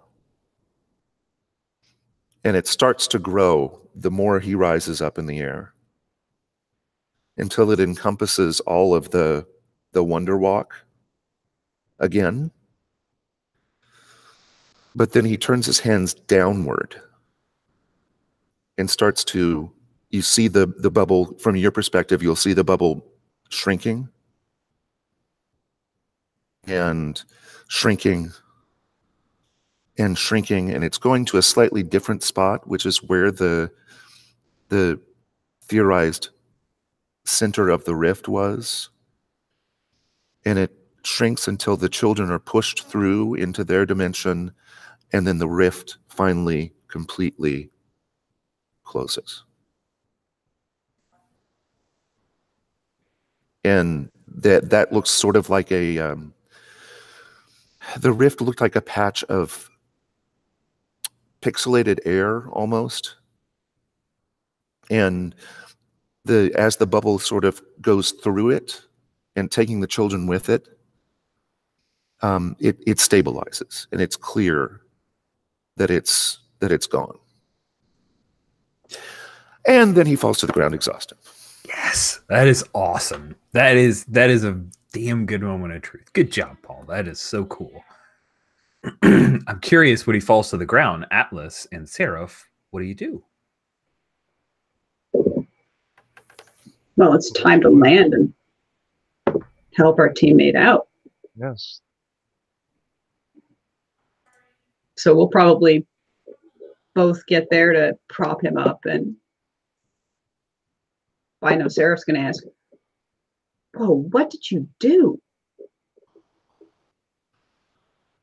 He takes a deep breath and is totally freaking out for a moment. And then he starts to laugh. And it's weak because he's still completely exhausted. But he says, "Oh man, wait till I tell Sister Occultus." And he's just laughing. And then he says, I did it. I pushed them through and closed the rift behind them. Are you okay?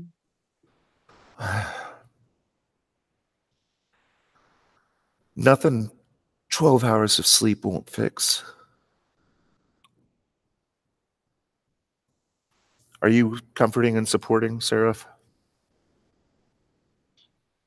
Yeah, I think so. I'm also chewing, so I sort of back Sorry off. to throw that in. No, it's cool.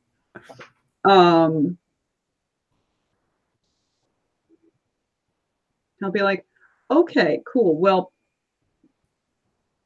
I think you're timed out on any more magic for today, so I will give you a ride home. And then I think, Atlas, you and me have to catch up on stuff." And yeah, time to roll that comfort and support.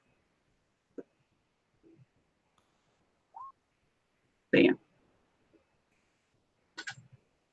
That's splendid. That is a full hit. On a hit, they hear you. They mark potential clear condition or shift labels if they open up to you. On a 10 plus, you can also add a team to the pool or clear a condition yourself, Seraph. Well, I think I'll add a team to the pool because I don't have any conditions to worry about. I am going to clear, and I think I have been opening up. I think that little laugh was opening up, actually. Yeah. On the ride back, I'll like look down and be like, is Sister Occultist like the lemon face lady or the other one? The lemon face lady. Okay. She literally 5 minutes before we left, told me I was worthless. Well, she's old and she doesn't know shit. True.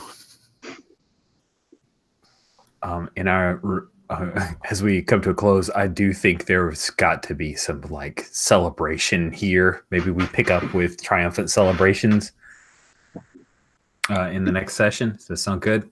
Yeah, So we'll find a way to get Atlas and whether it's here or we'll go to an all ages joint or something like that. Whatever. I think that is well deserved. Good. And I like that move, and I think it's a perfect capper. But for this one, yeah, we end with you guys writing off on that statement about Sister Occultist. But then we have a last page reveal where we see Kavita, and she is standing on a building, looking off. You can see the color has returned to the Wonder Walk, and her arms are crossed, and she looks very unhappy. And she says, "Well, that didn't work. Really thought that was going to work." And then we hear another voice say, "Don't worry. I have other plans." And the next panel, we see none other than Hazit, the cousin of Armature, except it is the Hazit that's got like this wicked scar, and he's in his war machine armor. The alternate timeline Hazit? Alternate timeline Hazit! And that will be the end of our session, my friends. Cool, so take a moment. It's 4:01, so let's go ahead. We'll take a couple minutes. I'm going to take a quick bio break because I was running around during our original break. So let's just meet back in, let's say, 3 minutes. Does that sound good? Sounds good. Thanks for Iron Manning it. Thank you.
I am so surprised we never get quite as much echo in the gigantic area where Paul is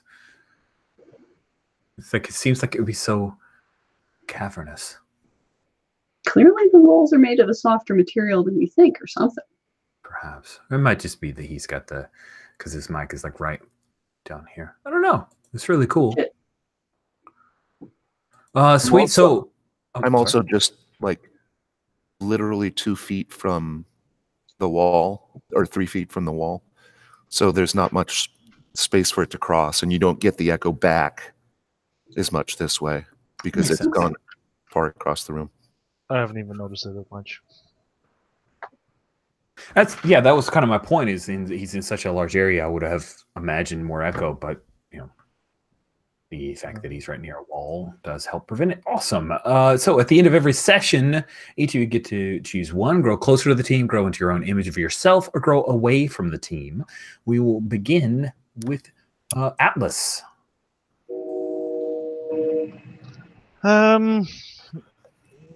It's a bit of a tough one. But like I know that of course Atlas was gone for mechanical reasons and stuff. But I don't know, since he was gone for 2 weeks and no one really went like, hey, where's Atlas? I think he's growing away from the team. Trust me, when you and Kim has been freaking the hell out, but she's not the team, so yeah. Good. That sounds good. So explain why you feel attached. You did take influence over you away from another character.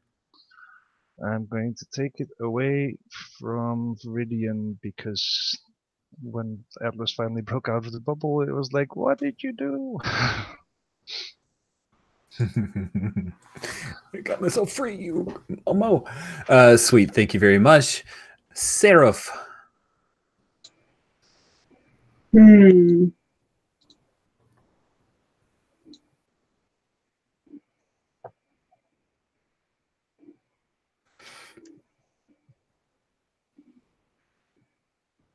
want me to skip you and come back? Please, just for a moment. All right. Viridian, did you grow closer, grow into your own image of yourself, or grow away from the team? Could easily justify either of the first two, but I've done the self-image thing like 3 times in a row, at least 2, maybe 3 times in a row. I'm going to go closer to the team, and it was Seraph Sweet. who comforted me. I like it. Made me feel welcome. Cool. Seraph already has influence, I believe, so you can shift one of Viridian's labels up and another down.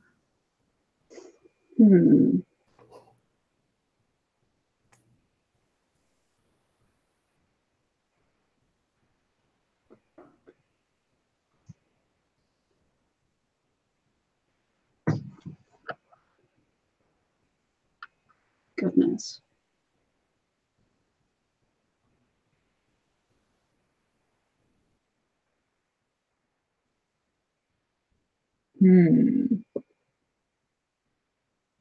Let's see. What's Seraph's thoughts on how Viridian's done this session?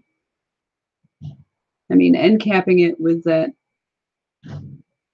tremendous binding and reversal of the cuckoos is real choice, and I think hella savior. Right? I don't think that that's going to be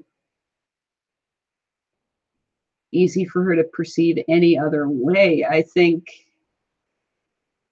gonna nudge Viridian's mundane down and savior up.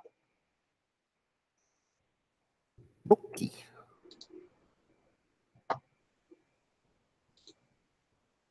Cool. And since you have the floor. Yep. Oh, and by the way, the CSC, I think that's right. Viridian, you can clear a potential, or clear a condition or mark potential. Instead of marking a condition or clearing potential, how about you clear a condition or mark potential? And then we will come to Seraph. Did you grow closer, grow into your own image of yourself, or grow away from the team?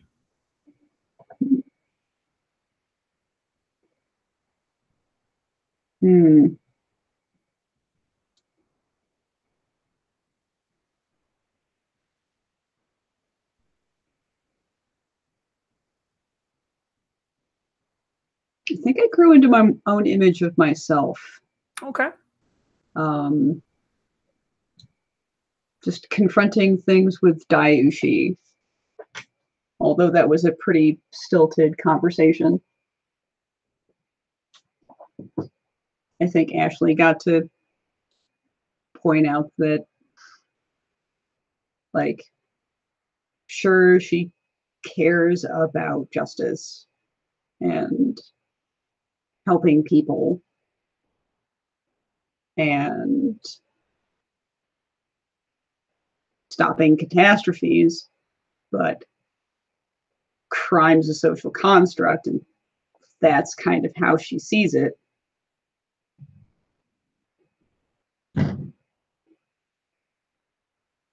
And she's not all wrapped up in what people say things are. She just cares very directly about whether or not people get hurt.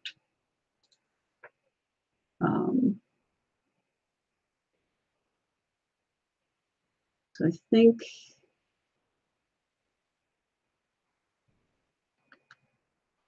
I don't really know what that says label shift wise though. Well, you can always shift them to best suit the moves you like because you're becoming more of your own self-image. Yeah, for sure. For sure.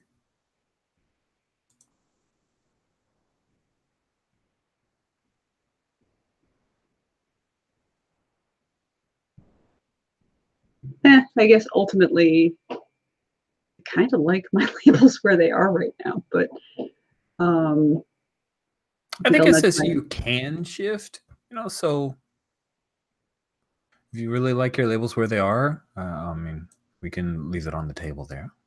Or you know what, I'll nudge danger down and savior back up again. Boom. Done. Cool. And that will bring the masks. Unless, wait, into session, we did the time passes. We don't have to worry about the shame. So we don't have any other into session, right? We're good? We're good. I just want to say someone is making biryani at Castle Blackstone tonight. That's all I'm saying. That's Nice. Party food. Oh man, I totally Party at Castle Blackstone. Party at Castle Blackstone. That's got to happen. Sounds good. Awesome. Good. So let's quickly transition to our feedback for Roses and Thorns. Who would like to go first for Thorns?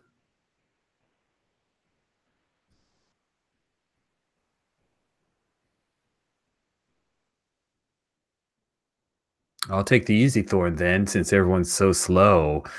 Darn it, why weren't you here, Alex? We missed you. Hope you feel better and got enough rest and are feeling okay next week. That's it. That's my leadoff Thorn. What other Thorns are out there? Jen. Oh dear. Let's see.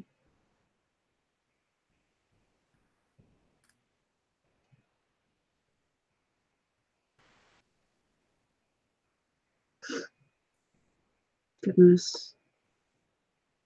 I feel like I haven't really had that many scenes with Liz. That's true. You haven't had many at all. Like, I think the last real scenes happened before the miniseries. So that's a really good point. So it's been a minute. We will fix that. Yeah. Oh, I've got a Thorn.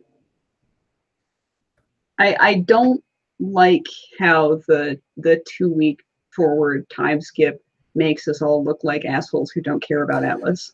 You're right. And that was just a kind of an afterthought of like, oh, surely time has passed, because I wanted to justify the time passing move. Sure. But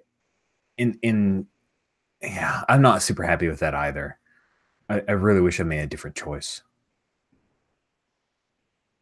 Especially since it made Atlas feel bad. And that was not my intent. It was just a snap decision. We'll reflect upon such questions better. Yeah, because like especially if Eunyoung Kim was freaking out, we'd at least be trying.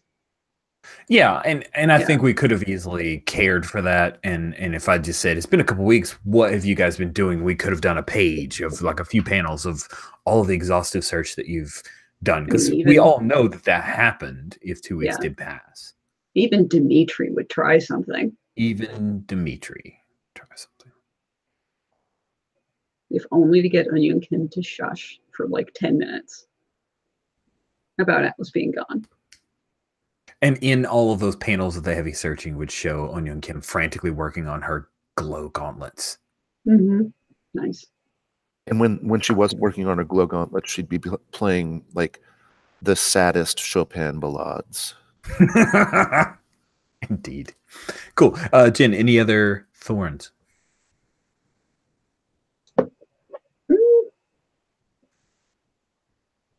No, not particularly. All right. Paul, you have not remuted yourself, so I think you're next. Well, the fact that I haven't had many scenes with Liz isn't a thorn, because that's not my job. But yeah, I agree. Actually, the only thing that was in my mind was the time skip. There have been 2 times when we've done that, and it's felt a little unrealistic for the 2 times total, which is not bad, but it's just felt, yes, we needed to do it, but yeah, we all could have. I could have asked a question as well as you know that. So that's my only thorn, really. Fair. Jan. I mean, same. Like I said, I understand that it was because of me being away for a session and having to catch up, but it's a little bit awkward. But for me, the main thorn is that because I was in a different place, I didn't get to interact with any of the other characters. Yep. Until the very end, which was I hear you. I actually envisioned just going way differently in my head. And so I really thought it was going to be just like a quick put you in crisis and then we get back to it. But I didn't go. I'm sorry. Cool. Anything else? no. All right, we'll stick with you. 4 roses. What roses did you have? I thought that the jumping between the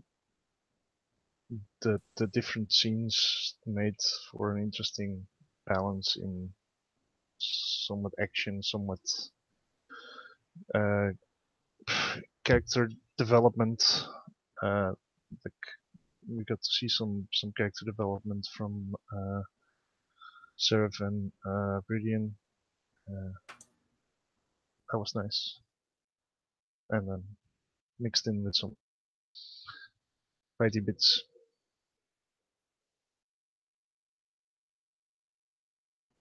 Cool. Thank you, Jan. Paul, what roses did you have? Viridian got to do all the Viridian things today. He got disrespected by Sister Occultus and talked back, but it didn't work. Saw cool new magic stuff, did cool new magic things, got to use my moment of truth. Everybody was very gracious about me using my moment of truth. Had a little more Ruby Fontaine, had the kids, the cool kids sucking up, which is only going to get worse. And yeah, that all of that was great for me. It was a great session for me. I loved that iceberg of a conversation between Dayushi and Ashley, where almost everything was not really said. And I love Atlas arguing with the sword. That arc is fun. I love it when he tells the sword to shut up. It's so funny. Every time it gets me. Oh, and I my other rose is that Jan was back with us. Grand rose to call out. Thank you, Paul. Jen, what rose did you have to hand out? I too continue to enjoy the adversarial relationship between Atlas and his magic sword, his frenemy, if you will. That was cool. I liked the high school scenes today. Those worked for me. It was fun getting to see more Selena Slimeball and make friends.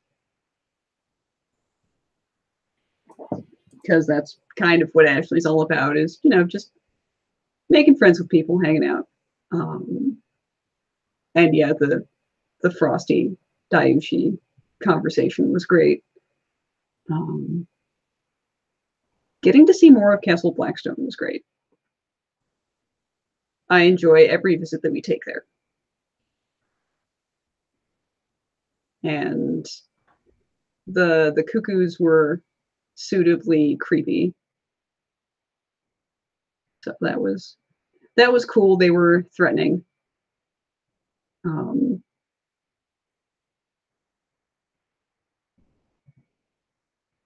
I guess that the Wonder Walk's gonna reopen. Of course it is now. Who knows? They're looking for investors. Oh God. Oh no. Yes, that thought just occurred to me too. I'm like dying now. Oh, that's good. I really enjoyed today's session. I'm super happy that we were able to play, my friends. Welcome back, Jan. And this was good. I think there are some things around timing that I can improve, and I will make my best effort to do that. But all in all, I really enjoyed the moment of truth, Paul. Big ups. That was lovely. Thank you guys for all stepping up when I asked you to describe weird rooms in Castle Blackstone. That was super worth it. And you guys thought quickly on your feet and gave me some cool things to play with. I quite liked that. And I'm glad that Daiushi and Ashley's scene went off pretty well too. That was fun. Like, I was in my brain, I was channeling the little bits of Spider-Man Homecoming Vulture scene. I'm like, oh God, can it possibly be that good? Now, I won't say that it was, because that was one of my favorite scenes of all 2018 movies, but I definitely I tickled that part of my brain, and that's all I was really after. Thank you all so much, and we will pick up in a week, and hopefully we'll have Armature back, and we'll see what that last page reveal is all about.